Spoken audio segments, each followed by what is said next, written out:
Welcome to Matters Financial and Geopolitical from a Frontier, and thank you for stopping by. I do apologise for my absence, but I'll tell you about that in a moment. Macro thoughts. I think today could be a really interesting day, and I remain firmly of the view that the Fed is just one headline economic print away from raising interest rates, and I think the market currently is interestingly positioned in the sense that there's been a bit of a dollar sell-off and gives you an opportunity to get in again.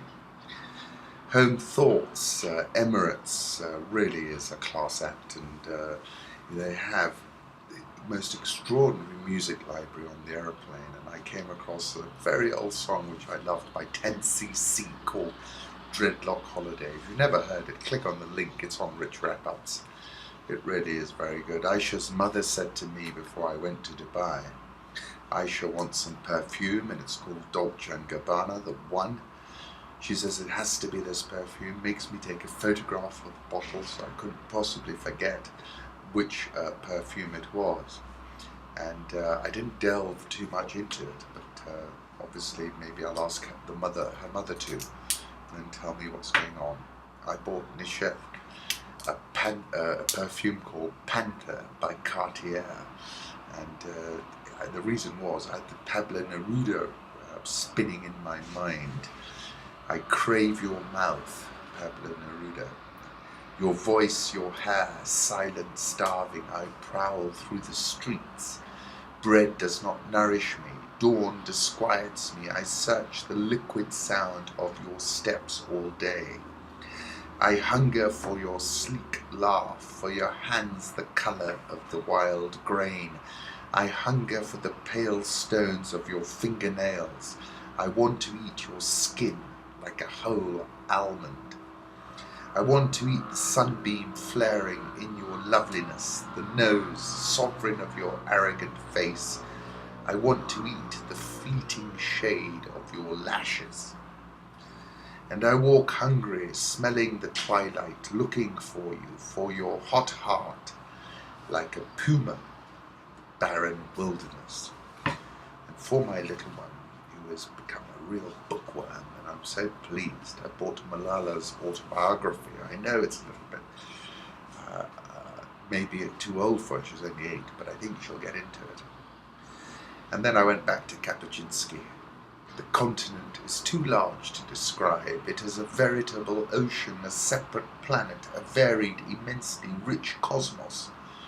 Only with the greatest simplification for the sake of convenience can we say Africa. In reality, except as a geographical appellation, Africa does not exist. This is one of my favourite. If the crowd disperses, goes home, does not reassemble, we say the revolution is over. And then about oil. Oil kindles extraordinary emotions and hopes, since oil is above all a great temptation. It is the temptation of ease, wealth, strength, fortune, power. It is a filthy, foul-smelling liquid that squirts obligingly up into the air and falls back to earth as a rustling shower of money. Oil creates the illusion of a completely changed life, life without work, life for free. Oil is a resource that anesthetizes thought, blurs vision, corrupts. And then finally, there is a lot of warmth in an old cognac, a lot of sun. It will go to one's head calmly, without hurry. A Buddhist academic has said a 200-year-old mummified monk discovered in Mongolia may not be dead, but in a very deep meditation. The preserved body was discovered in the lotus position, covered in animal hide, last week, close to the Mongolian capital of Ulaanbaatar. Forensic examinations have been carried out on the remains, which investigators believe belong to a man who may have been a lama or a teacher of Tibetan Buddhism. Now an expert has claimed the monk may have been in a rare spiritual state known as Tukdan. Political reflections. Merkel and Francis Hollande to visit Russia, Ukraine to defuse the crisis. East Ukraine. They'll meet with the Ukrainian President Petro Poroshenko in Kiev today and Russian President Vladimir Putin in Moscow tomorrow, both governments said. Peace is under threat at the borders of Europe, Hollande told reporters today in Paris. In Ukraine there is a war, he said, referring to a new initiative from the two leaders to try and resolve the conflict. Interestingly, on January the 4th, 3 days before the Charlie Hebdo massacre, Hollande gave an unprecedented 2-hour interview to France Interradio, saying the sanctions must stop now. He stated, if Russia has a crisis, it is not necessarily good for Europe. I'm not for the policy of attaining goals by making things worse. I think that sanctions must stop now. Mr. Putin does not want to annex eastern Ukraine. He has told me that. What he wants is to remain influential. What he wants is for Ukraine not to fall into the NATO camp. And NATO threw out a whole new characterization of warfare called ambiguous warfare.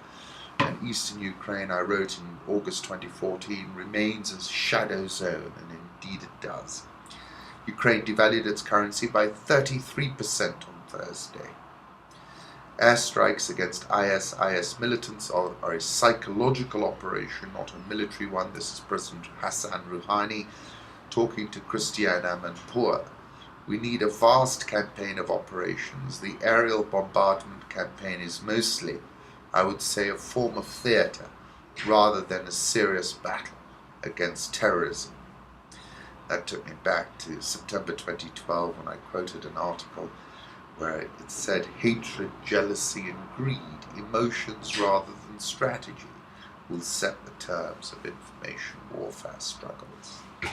This information warfare will not be couched in the rationale of geopolitics, the author suggests. It will be spawned like any Hollywood drama, out of raw emotions, hatred, jealousy and greed. Emotions rather than strategy will set the terms of information warfare struggles. Put up a photograph of Hassan Rouhani that I like, and now we're learning that the US is pressing Cuba to restore diplomatic ties before April. I think Havana is the aperitif, and the main course is actually Iran. I'll put up a photograph of Havana, Cuba. Then I jumped to another article where in Aysha Times, which is saying there is no doubt that Prime Minister Netanyahu's acceptance of House Speaker Boner's invitation to address a joint session of Congress on Iran is extraordinarily damaging to Israel-US relations. And I can't believe that Prime Minister Netanyahu is going to go through with this. It's really extraordinary and an extraordinary faux pas. I saw the news on Facebook, said the grief-stricken wife of Jordanian pilot Muath al-Kasabi, on the horror of learning ISIS had killed her husband. He had hoped there would be fog, so you wouldn't have to fly, she tells The Independent, sitting in her late husband's ancestral home, dressed in a denim knee-length coat and wearing a headscarf. She has trouble holding back the tears. He had the feeling something would go wrong, she says. It was strange. He had never said that before. I like this tweet from Middle East Eye. Palestinian youth find freedom in parkour in Palestine. Parkour is a made-up word, cousin to the French parcours, which means route, a quasi-commando system of leaps, vaults, rolls and landings, designed to help a person avoid or surmount whatever lies in his path, a vocabulary that is to be employed in finding one's way among obstacles. Parkour goes over walls, not around them. It takes the stair rail, not the stairs. Spread mainly by videos on the internet, it has been embraced in Europe and the United States by thrill seekers and martial arts adepts who regard it as a part extreme sport. Its founder would like to see it included in the Olympics and part grueling meditative pursuit. Movies like its daredevil qualities, the movements are performed at a dead run. The more efficient and fluid the path they define, The more difficult and harrowing terrain they cross, the more elegant the performance is considered by the discipline's practitioners. A young man who practices parkour is called a traceur.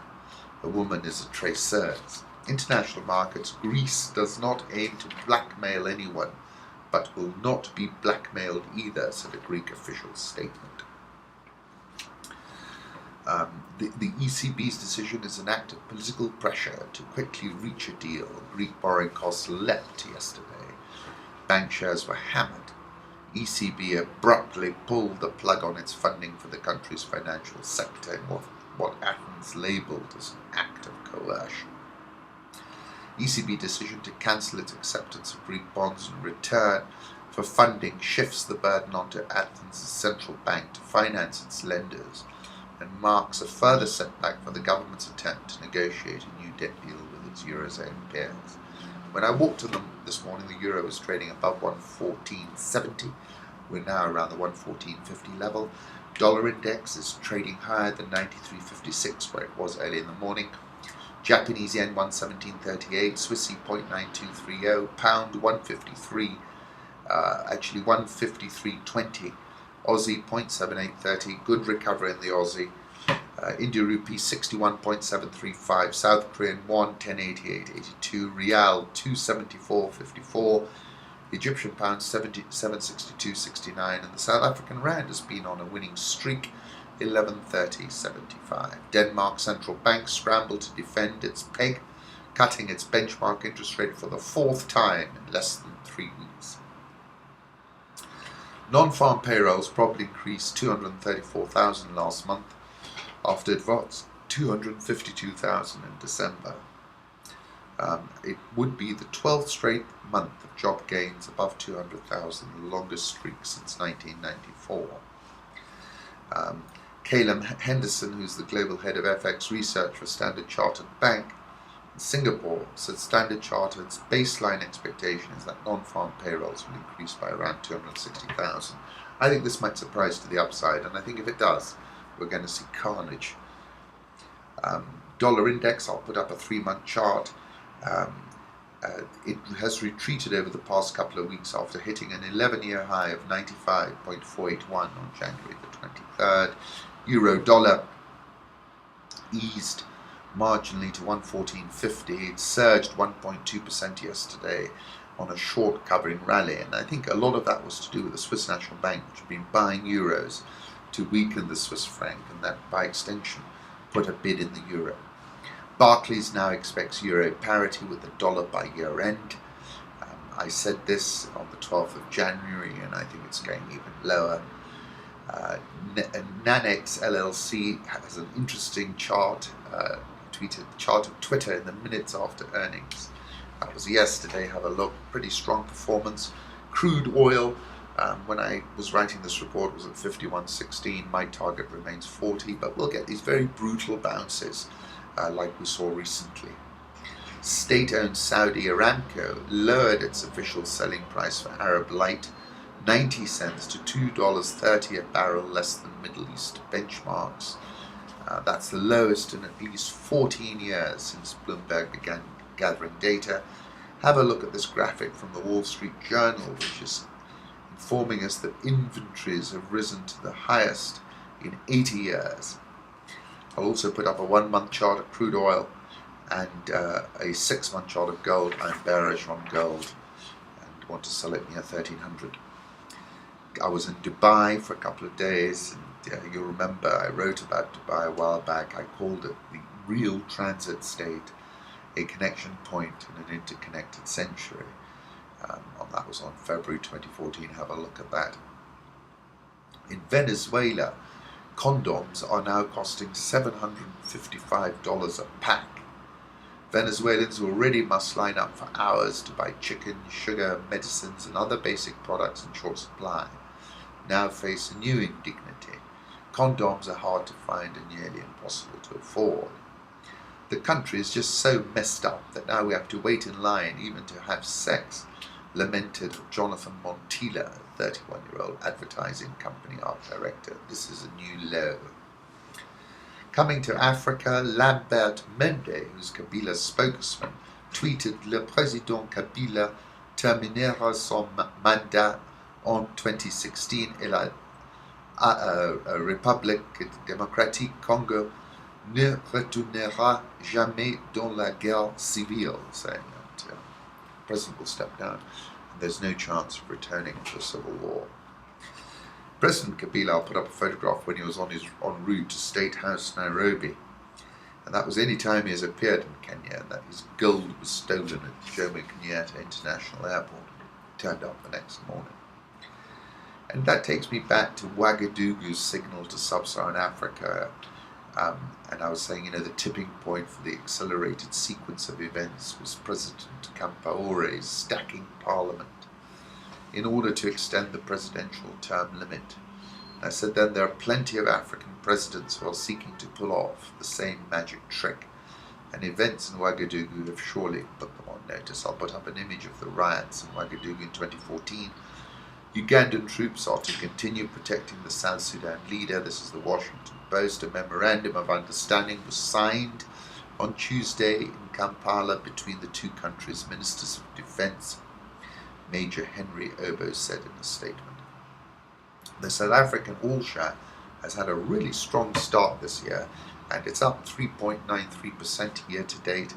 On the 26th of Jan, I said the sharp underperformance in Nigeria is sending portfolio inflows that were aimed at the west of Africa to the east and to the south. On that note, I'll put up a photograph of the sunset in Johannesburg taken on November the 1st. Dollar Rand 11.26, 28.68 when I looked at it this morning, but obviously it's going to trade off. Egyptian pound 762.80. Egyptian stock market, which flipped over 10,000, the EGX30 for the first time in a very long while, closed marginally below 10,000 yesterday, but remains up 11.68% year to date. Nigeria all share down 12.86% year to date. Nigeria is saying that they're going to keep the February 14th presidential election date. And this is after the National Security Advisor Sambo Dasuki caused outrage in opposition ranks last month by calling for a delay due to the slow distribution of voter ID cards. The Naira hit a record low of 194.65 to the dollar on Thursday and closed at 192.70 from 188.90 a week ago. I think the currency is now not far off 200, and I said on the 19th of November the currency heads to 200. The central bank does not have the firepower. Ghana Stock Exchange is down 5.19% year to date.